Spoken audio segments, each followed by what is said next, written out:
All right, Brett, thanks so much. Back here in the studio, happy to be joined now by Brad Evans from Live on the Line and thegamingjuice.com, where he gives out picks daily. We will get to your picks in just a minute, Brad, for the Big Ten tournament. But want to start with you as we're talking about March Madness, everything coming up here for the Illini and the Big Ten.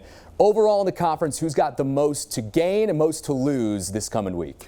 Well, Merry March Madness, my friend. It's the greatest time of the year. I will say this. A couple of teams that have the most to gain play each other in their opening round matchup, Ohio State and Iowa. I have them right now firmly on the bubble. How about the Buckeyes coming out of nowhere to even be in the conversation right now, potentially get an at-large seed during Selection Sunday? They got 5 quad-1 wins. It'd be critical if they gained another one or two. That is more or less an elimination game with the Hawkeyes. Loser, NIT bound, winners still registering a pulse, but unfortunately facing the Illinois Fighting Illini in the next round in a must-win situation there. So most to lose, really, I think it's those two teams, and maybe Michigan State as well, a team that if they do wind up on the wrong side of the ledger against the hosts, essentially, the Minnesota Golden Gophers, woo, it's going to be a sweat session on Selection Sunday. Better have the Old Spice ready there, Tom Izzo. You may need to layer up. All right, let's focus on the Illini. Right now, it seems like they are a consensus number 4 seed. All these outlets are predicting the NCAA tournament. Do you see them solidly as a 4, and is there anything they can do to improve that seed line? Or in worst case scenario, maybe fall down one? All right, before the action tips in Minneapolis, I have Illinois as the highest number 4 seed. So obviously there's some movement there, some wiggle room for them to go up a line, maybe even, dare I say, go down a line if they were to lose to either Ohio State or Iowa there in their first round matchup there in the Big Ten tournament. If they hypothetically got to the final, and honestly, I don't think the final really matters. I mean, it's the last game before the Selection Sunday show. The committee is already scrubbed and set and vet the field. It doesn't matter if they were to secure the victory. It'd be a nice trophy in the case, but I don't think they're really going to jockey for additional power in the overall seeding rankings. There is a very, very, very slim chance, itsy-bitsy chance, maybe like 1 to 3%, they could sneak in to a back-end number 2 seed if everything breaks right for the teams ahead of them, meaning they lose early on in their respective conference tournaments. I think when everything settles dust-wise, you're looking at probably a back-end number 3 seed.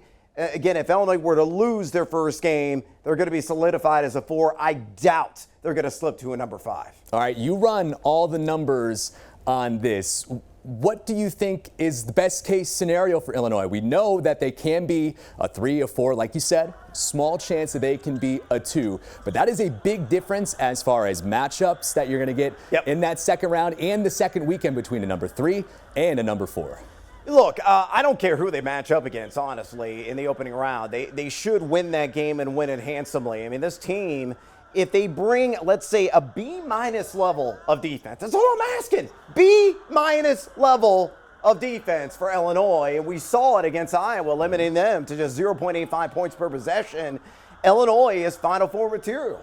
And that's not me. I do have a degree from the U of I, but, I'm trying to speak as objectively as humanly possible in all this. They have matchup nightmare scenarios because of the positions and length and disruptive in nature they possess. Coleman Hawkins is indeed a matchup nightmare because he can play literally every position on the floor, beat you inside, beat you outside. He is a defensive dynamo as well. So pull together that size, that disruptive length of Coleman Hawkins, a downhill assertive abilities of Terrence Shannon, and Marcus Damask. Old school back away, fade away jump shot game. Somehow goes through the rim, but basketball IQ sky high. Illinois is going to be a tough matchup no matter where they land in the bracket. All right, and we talked before that we actually got on here. You were telling me that this year the bubble for the NCAA tournament, as big as you have ever seen it. You said since you started doing this, a couple of Big Ten teams sprinkled in there as well. It seems like a weak year for the Big Ten where you're not going to see as many of these teams get into the NCAA tournament when all is said and done on Sunday when the Big Ten tournament wraps up. Yeah, it's wild. It's a wacky, it's a woolly bracket and bubble right now. And you got a lot of teams jockeying for position to stake their claim with the selection committee members inside that selection committee room. of course, coming up on Sunday as they're, doing all the last-minute details and dissections of all the various resumes as those team sheets are sliding across the laptops. They're like, all right, quarter 1, quarter 2, 3, 4, strength of schedule, SOR, all that stuff, KPI, Ken Palm ranking. There are so many different measurements that go into the process that it's laborious. There's no doubt about it. So, yeah, the Big East tournament in particular, you have 4 teams right now, not really on firm standing. They're on spongy ground. They're going to be rock'em sock'em robots in that exercise to try to bully one another to stake their claim to be in the at-large conversation or just earn the auto berth. But that's just one example. They're every league among the power conferences in this country, include the Mountain West. I'm throwing them in there too, even though they're number 7 in the computer rankings. A incredible league from top to bottom, and you have some teams, and looking at you, New Mexico, that got to do some work to feel good going into this Sunday and the selection committee show. I want to know from your perspective, like I said, you run the numbers, you know these teams, every team in the country better than almost everyone out there. Is this as weak of a Big Ten as you've seen since you started doing this? It seems like there are the 2 powers at the top. Yeah. And then you mentioned a lot of teams that should be sweating when Sunday comes. Yeah, look, it's a largely kind of mediocre league. It's not its finest league, but it's also not like the dregs the keg season for the Big Ten as well. Like a team like Nebraska, which Illinois may face in the next round matchup for them, assuming they get by, undisturbed. That is a team that can make some serious noise in the in-state tournament. They are top 5 in the country since February 1st, an effective field goal percentage defense that weights threes a little bit more than traditional field goal percentage defense. So with Tominaga time, with Mast and a lot of the other key players, Williams on that squad, they're playing at a very high level. And who would have thunk it? A basketball team from Lincoln could be a sleeper of sorts in the NCAA tournament.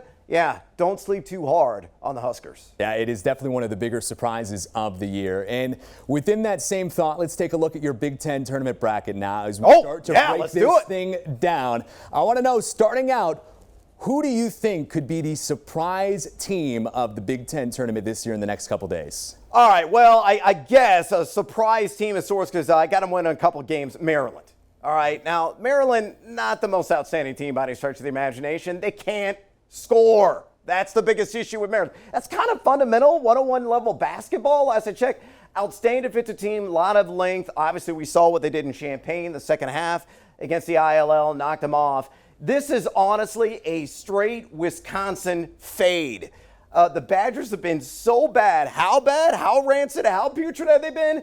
They're north of number 300 EFG offense, north of number 300 in the country EFG defense over the last 4 weeks. They're going to get in the dance probably as a 7 seed, maybe an 8 seed.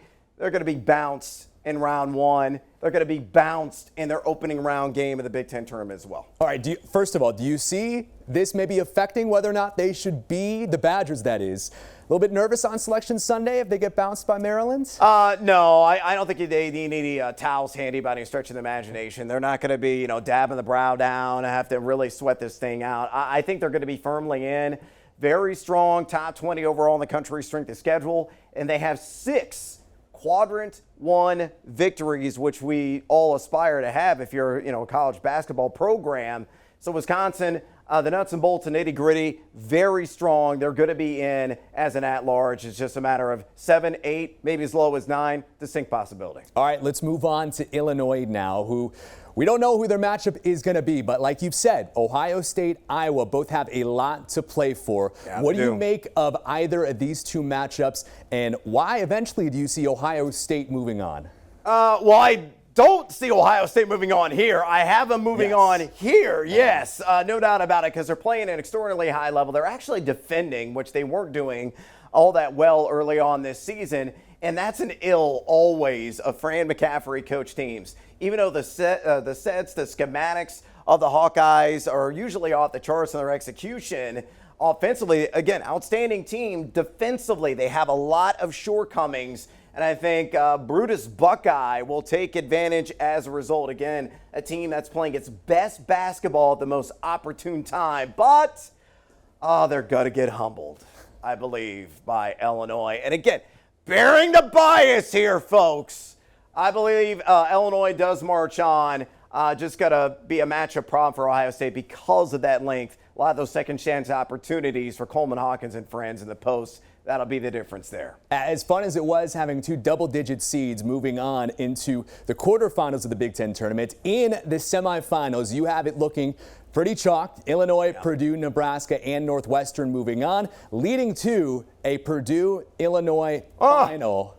What do you make of this matchup, Brad? Oh, part 3, right? It's so hard to beat a team in the same season 3 times. And Illinois has been right there at the threshold of knocking off Purdue, not only in their place with that storied and hurried comeback that they had without Terrence Shannon, but the second time around in Champaign, they were 4-16 that game from long distance. They were lousy from 3. Terrence Shannon had his worst game of the season, scoring just 11 points, yet they were there at the bitter end. They had a chance to maybe push an overtime or steal a victory.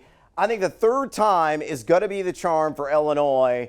They're going to have some things break their way, but look at that. It's beautiful sight. ILL. Unbiased opinion here, folks. I think the orange and blue cut down the nets in Minneapolis and maybe ultimately secure the 3 seed, or dare I say, if other teams lose out in front of them, everything breaks perfectly for them, maybe even sneak in a 2 seed come Selection Sunday. You have a lot more numbers and analytics than I do, but I'll tell you what, one phrase never lets me down. Hard to beat a team 3 times is what I say. Yeah, and another thing that never usually lets me down, ILL.